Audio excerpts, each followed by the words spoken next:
it's a good week for potatoes. So originally I had mentioned that prior, which was congratulations to the Irish.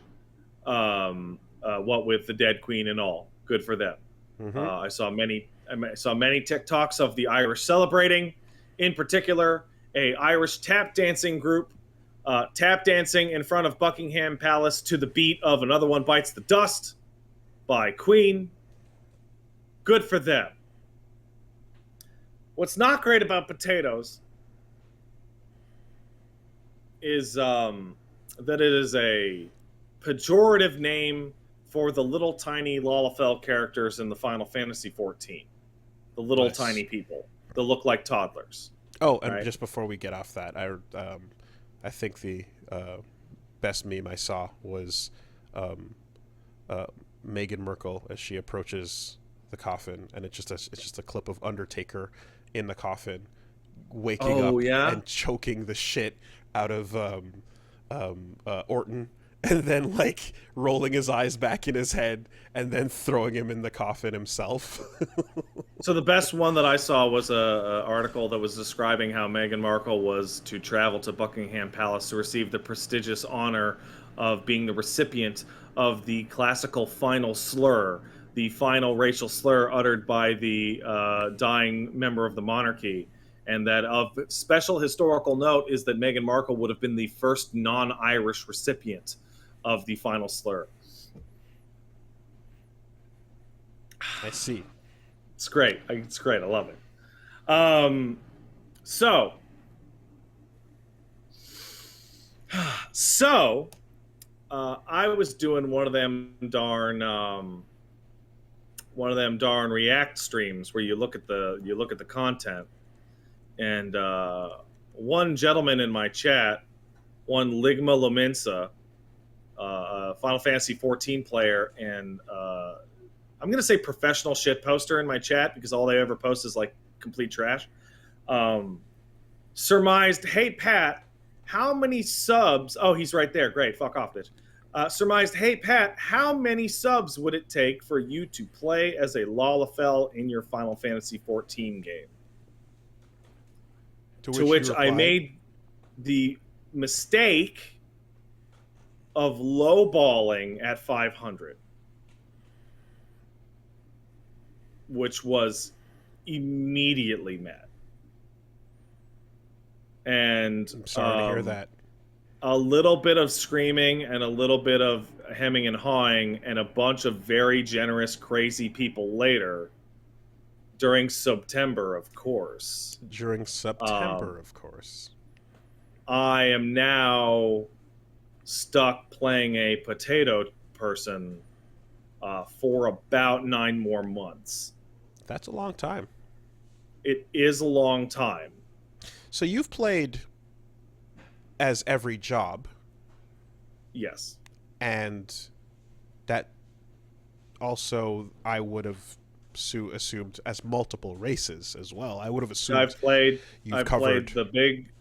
the big row guys. I've played the regular human looking guys. I've played the bunny people, etc. But never the potato. So you didn't cover it all then. No. Hmm. I think the most upsetting part of it is that one particular gentleman named Lorcan was responsible for maybe a third of total gift subs. And when I asked them, "All right, dude, which of the potatoes do you want?" he responded with, "I don't know. I don't even play FF14." Which it's like, oh, so it's all spite. That's It's all spite. You gotta It's respect like that. That's a sniper scope targeted approach. I respect the all hustle. spite. Good So shit. so what I Good did shit. is I changed my character's name to Pat Tatoes, Yeah, you did. and I have my old name on an alt so that it can stay there. Mm-hmm. I have had my wife and all of my Discord pals and raid gang swear that they will snitch on me in a second if I were to switch back or use some kind of mods or tomfoolery to not play as a potato. Mm-hmm. Um, and I've been playing as a potato for a week, and a couple weird things happened as a result of that. One, in making my character, I discovered the tiny little guys with mustaches look just like my dad. Also, a small guy with a mustache. Weird. Really weird. The other thing that happened, and this is a little more concerning, but I figured it out, is that the character is so much smaller that when I was playing harder content and zoomed all the way out, I had to turn like indicators back on because I literally could not see my character. Just couldn't even see them at all. I usually play without name tags above characters' names. I had to turn them back on because I literally had no idea where the fuck I was. What's that race called again? Lalafell. Kickables? Yeah. Yeah, okay. Kickables. Yeah. All right, got it. Absolutely.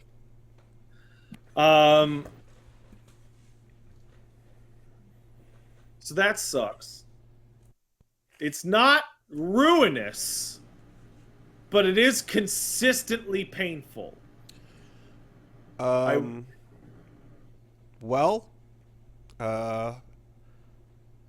look, if it isn't the results of my own actions. The consequences of my own actions. That's right. Yes. I will probably not make this mistake again. Fuck yeah, this is awesome. Me reaping. God damn it, this sucks. Man. Oh, no. So, yes, mad because small, jealous of tall. I know. So I was not aware, but apparently it's been a long-running thing to trap FF14 streamers in this exact snare. And which is, I don't want to play a potato. And you can't well, what about... You can't even drop a snarky, you don't pay my sub. I literally can't. You cannot. I literally can't. No, I can't.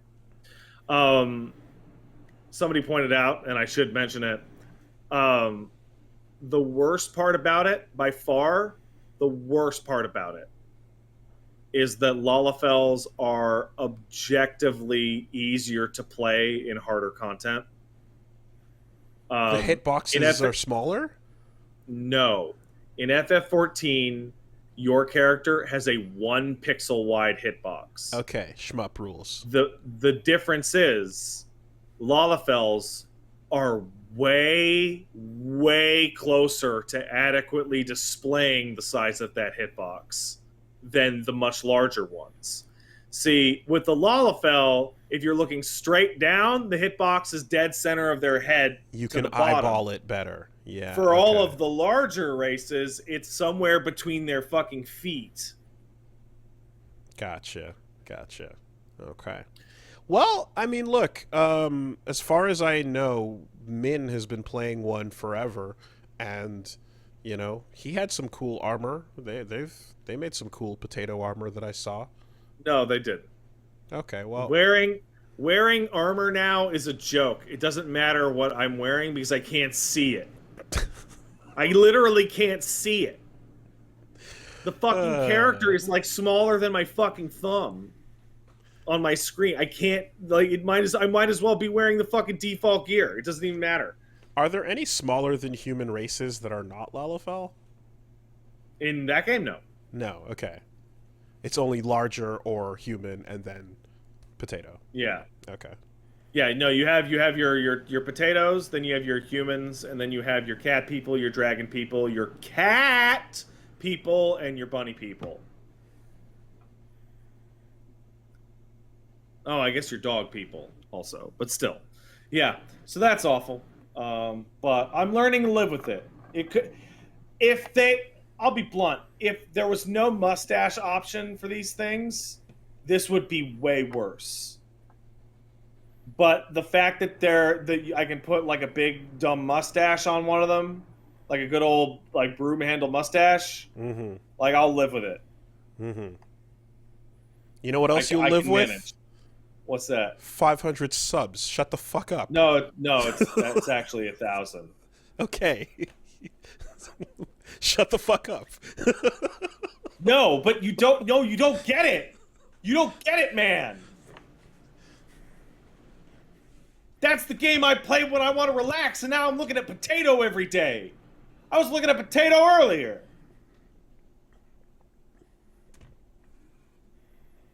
Don't fuck around with the shit you care about. And then and these animals. Yeah, no, they're don't freaks. do it. They're all crazy. The only other thing I want to talk about for 14 is something. Hey, Wooly, that, how much for you to switch to fucking what? I don't know. As your main. Don't say it out loud. Don't say it out loud. don't like literally. Don't say it out loud. It doesn't matter because Like, the answer is nothing. Don't say a name. The answer is nothing. I ain't doing it. It's for me. The only other thing I want to talk about 14 is that there's a very weird piece of drama happening right now in that game that is relatively new to it about balancing. So, in a fighting game, a 5% change in effectiveness between like the top and bottom tier would be great, right? Like the top tier is 5% stronger than the bottom tier. Fucking sick. Yeah, that would be very right? tight. That'd be. Here's the problem. They put out the new raid series, and the top tiers are like 6-7% stronger than the bottom tiers. So like Machinist is terrible compared to Dancer, right? Which fill the same role. So you take only one with you in a group. They tuned the new encounters too tight. And it was discovered that certain classes can't beat them.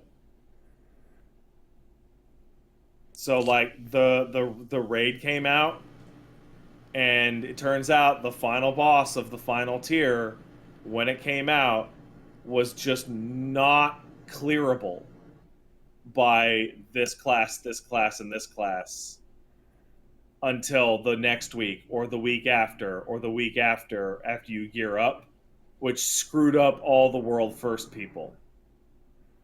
World first people went in with their groups and discovered, oh, cool, we don't have a summoner. It's not going to happen. It's just not going to happen. There were instances of guys raiding for like 16 hours and doing like the absolute perfect sequence, and it's not possible. Only to switch to a different like tank from like Paladin to Gunbreaker and immediately clear it. I don't understand. I thought that like everything I've heard about raids in these games has been you have to bring in these particular things, and you have to bring in these classes, and if you don't have the requirements, you're not going to be able to beat the thing. All right, so I'll break it down simply. So every encounter is on a timer. The boss is going to perform a series of actions in a list, and then at the end of that list, they're going to cause what's called an enrage, which is they're just going to kill you unless you've depleted their health to 0, right? So it's always a race with the boss's health. Do all your mechanics while also doing as much damage as possible so that hopefully you finish early before enrage. Usually, DPS checks have not been so stringent that job composition becomes vital. You always need 2 tanks, you always need a shield healer and a regen healer, you always need 2 melee, 1 ranged, and 1 magic. But within that combination of roles, you can traditionally use whatever you want. You could go Warrior Paladin or Gunbreaker, Dark Knight for your tanks. So you could go for your range spot. You could go Machinist or Archer, Machinist or Bard or Dancer. Right. Okay. If you're playing Overwatch and you're doing like dive comp, as long as you have the roles fulfilled, with the right. Yeah. Okay. Got it. Yeah. The issue that happened is it's discovered that Machinist is doing 92% of the damage Dancer did. And normally that's not the end of the world, except the encounter is tuned so tight that minor percentage change means the difference between it being mathematically possible to clear or not. There's just no way that this class combined with this other one can. So it's led to the knock-on effect, which is the real problem, which is even now. So now it's a couple weeks later, so people are gearing up, so that impossibility is gone.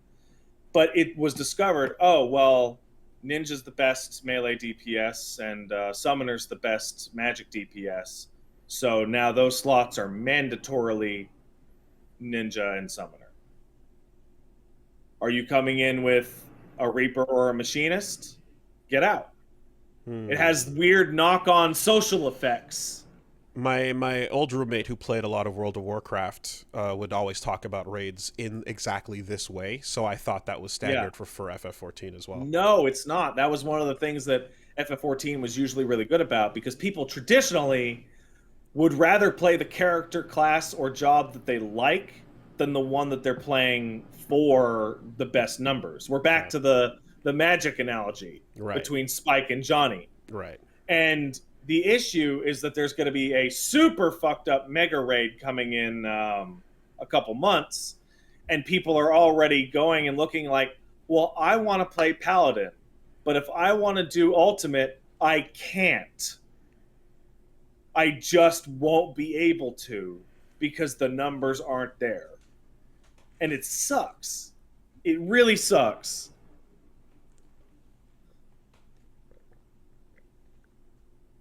Yeah. Like, I don't have a fighting game analogy that would work other than... No, I understand. It's like you are, like, again, the Overwatch situation, it's like you don't just need like 3 tanks or 2 tanks. You must have a Reinhardt, you know? Yeah. And you must have why a would you Winston pick not Reinhardt? or whatever. Yeah. And it's like, well, I don't really like playing Reinhardt. Well, you will lose. You must if you have don't pick Reinhardt. Mm-hmm. Yeah, it sucks.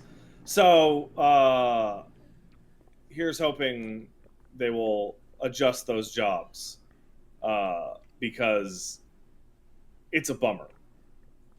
Like, especially since, and this is the one that hurts me the most, the new class that they put out, the new melee, the Reaper class that has the big scythe, is like the worst of its own archetype, despite being the new one that people hopped in on because it was cool and popular.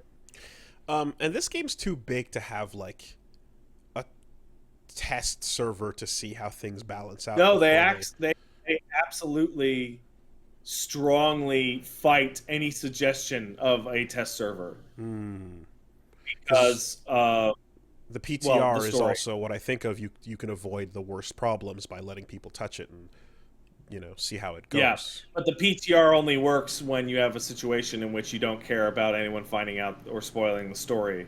Sure. And the other thing is that they actually intentionally delay a lot of the harder content coming out after the patches because they don't want people rushing through shit so that they're ready for the hard content. Like, it used to be Savage would come out immediately, and it's like, oh, great, time to burn through the patch as fast as I possibly can to gear up so I can join the world first race. Oh, people hate PTRs? Really? Oh, interesting. Why? I thought that people would like. So I'm not personally getting a familiar. I never really hung out on WoW's PTR. I'm not really sure what the actual issue there is. I remember when I was playing Overwatch that the PTR would be like, oh yeah, you want to go try out Doomfist before he comes out? You can jump over there, see what's going on. It's what I thought. It's spoilers. Try out. Yeah, spoilers. Okay, gotcha. Yeah, people who don't like. I would not be personally interested. So not in gameplay balance stuff, but right. Yeah. All right, fair enough. I would not be personally interested in playing on a PTR because I don't want my character in an MMO to bug out. Like, that would be worrying to me. But also, I would feel like I would have to because I wouldn't want to get spoiled on new content or story content or what have you. One of the coolest things was Skullgirls had its own playtest server, and there was a final build for release on Steam, and then there was the like demo backer build where you can essentially get access to early,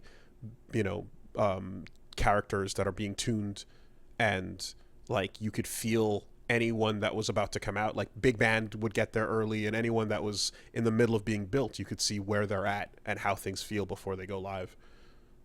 Yeah, no, there's like In a spoilerless 14 does context, it it's pretty cool. 14 does it really strange in that they'll put out preliminary patch notes like the weekend before a patch, but job changes, like actual effectiveness changes, are literally hidden until the game is offline. Uh, and it feels like that's to cut down on people screaming about how the changes suck before they can actually get a hold of them. Okay. I guess it. Also, Okay. data mining gets real weird when you have a public test realm. Yeah. So in genres where spoilers don't matter, perhaps Oh yeah, no, it's who gives like a fighting game. Yeah, fuck it. Like it's let's just play with a new build every day. it's data for the players. That's it. Yeah. Yeah, Yeah. Okay. and for something like Dead by Daylight, it's actually extremely helpful because you'll get a new killer or a new survivor and go, yeah, no, this thing fucking sucked. You got to fix this before you sell it because otherwise, like there have been killers that came out on Dead by Daylight's public test build, and like you're playing them and you're like, wow, this shit is terrible. Like you got to fix it. Damn. Mm. And then they kind of fix it, but not really. And you go, oh, cool, good thing you had the PTR so that we got only a kind of bad version of this character. Oh yeah, For Honor did one too. Yeah, I did. Sick. Yeah. Okay. Interesting. The main thing about FF14 job stuff in terms of like, oh, people are unhappy with job balance. And you're like, that's a pretty weak sauce complaint about an MMO or, fighting game because, well, they'll change it and they'll patch it. Some of those changes in 14 can take over a year to be implemented. Mm. Like some of the one, like if a class comes out and is just complete garbage, they'll hop on it in a month. But like I was like there was in Stormblood, people didn't like Dark Knight, and they're like, well, we'll fix it on the next expansion. You're like, bro, we're like 3 months in. And they've recently said that with Dragoon and Astrologian. They're like, well, we know that people are not happy where Dragoon and Astrologian are at right now. We will be giving them a rework in 18 months. That's so like what a unique weird game, man. Like there's so few other games in company like that have been running for just generations and will just continue that way. Like Yeah. FF14 gets to have a conversation with EVE Online about these types of things, and like that's Weird about social it, dynamic. you know. And you know what? I will say one thing. As mad as I was about Dark Knight and Monk in Stormblood and how long it would take, that's still better than when I played WoW back in 2005 and every single patch would completely invert the game's balance. Too high, too low. Every single time, I'd be like, man, don't even bother playing a Warlock, man. Warlocks are trash. Fuck off, all Warlocks for this tier. They're the best. Why bring anything else? Right back to, man, Warlocks are trash again. Don't even play them. Within like a 6-month span. And it's like, it takes me more than 6 months to hit level cap. Wait, that's still happening? I'm talking about 2005. That was 17 years ago. How is that still How is it still like that?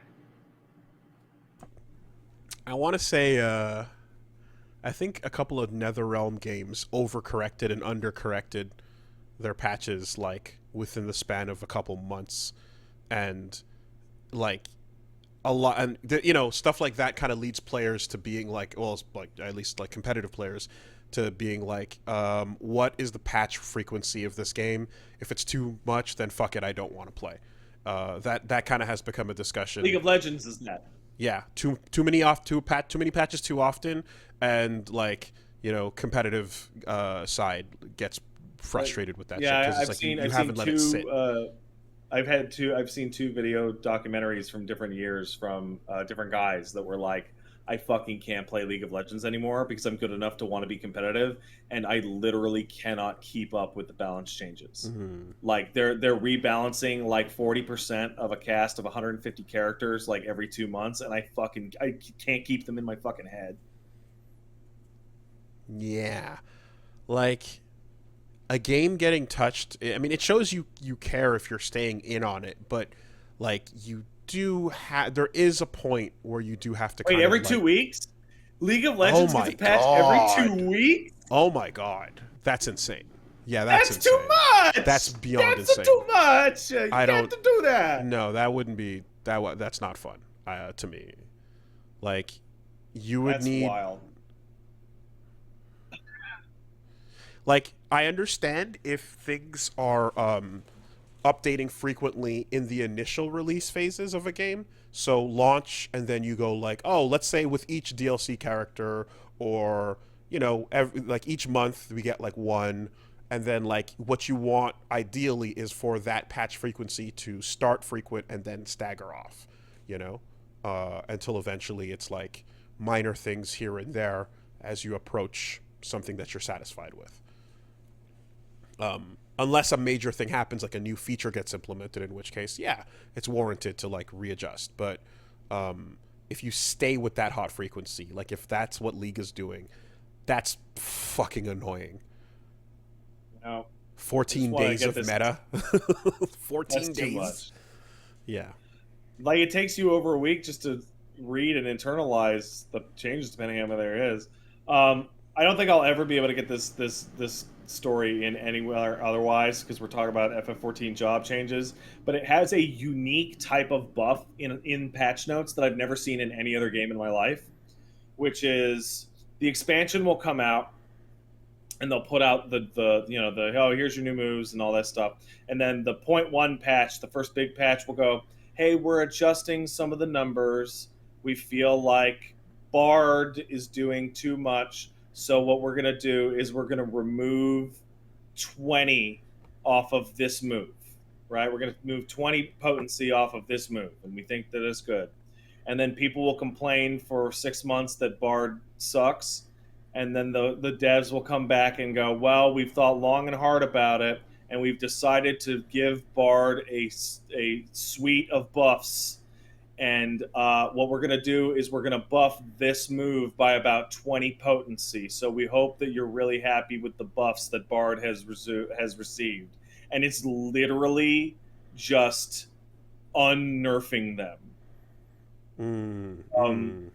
There's a healing class called Scholar that has lost a move called Energy Drain and had it given back to itself in a later patch twice.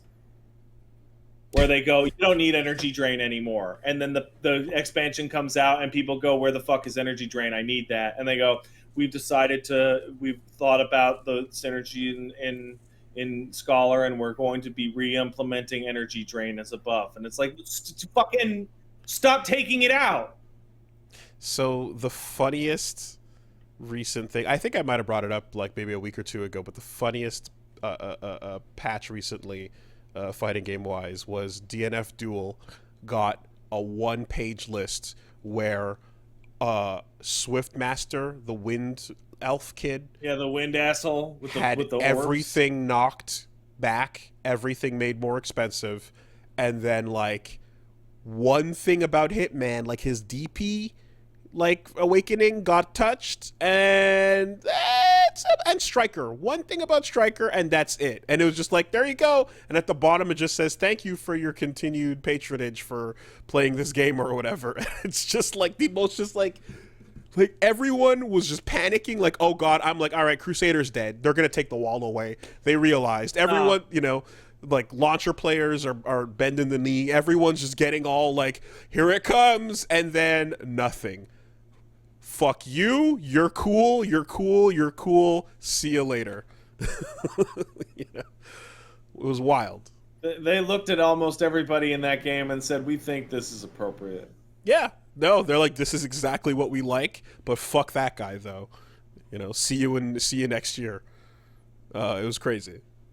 There's a level of respect to that when every other fighting game has been like, here's a 15-page PDF, scroll for a while to find your character, and like, zoom in on the list to find the one move you want to know what happened to it.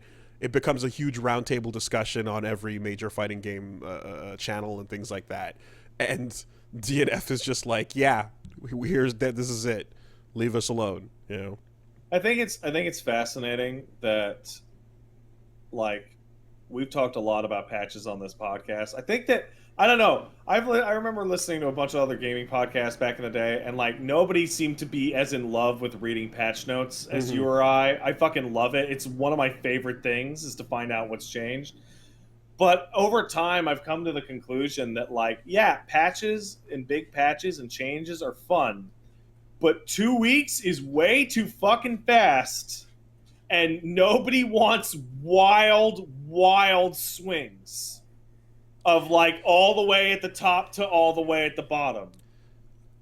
I come from a world where once a year was way too much because people have been playing Street Fighter 2 Super Turbo for most of my life, Yeah.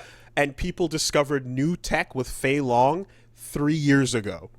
So don't touch the game like this is what it is. The idea of these updates was for that genre was just like you leave it alone. Your game gets touched when it goes from arcade to home console, and then maybe into a special edition with all characters included, and then you leave it alone. So watching us go from that to a regular patch route into like, okay, no, NRS is doing it way too often, has been very, very odd, But I don't know how it's been with other genres, Have MMOs and games like WoW and League over the years, like, have they just done it like every time there's an expansion, or like how did they kind of come to their eventual settled pace?